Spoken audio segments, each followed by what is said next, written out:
শরীর সুস্থ রাখতে ভিটামিন ডি কিন্তু খুব বেশি প্রয়োজন এবং আমাদের প্রতিদিন কিন্তু ভিটামিন ডি গ্রহণ করা উচিত। সূর্যের আলোতে যদি আমাদের চামড়ার মধ্যে পড়ে, তখন শরীরের মধ্যে ভিটামিন ডি তৈরি হয়।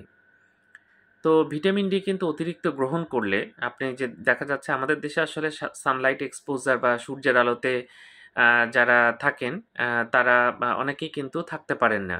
বিশেষ করে যারা বোরখার মধ্যে চলাফেরা করেন বা অনেকে রোদ সহ্য করতে পারেন না, তাদের কিন্তু ভিটামিন ডি এর ঘাটতি হতে পারে।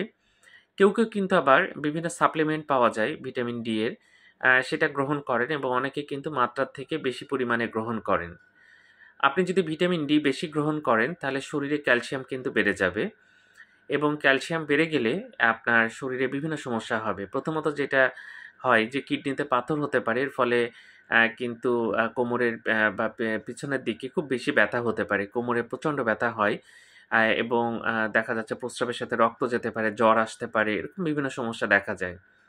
এছাড়া যেটা হয়, ভিটামিন ডি অতিরিক্ত গ্রহণ করলে বমি ভাব হতে পারে, বমি হতে পারে, মাথা ব্যথা হতে পারে। এটা একটু খেয়াল রাখতে হবে। ক্যালসিয়াম বেড়ে গেলে কিন্তু মাথা ব্যথা করে। এছাড়া বেশি প্রস্রাব হতে পারে, পেট ব্যথা করতে পারে। এরকম বিভিন্ন সমস্যা কিন্তু হতে পারে।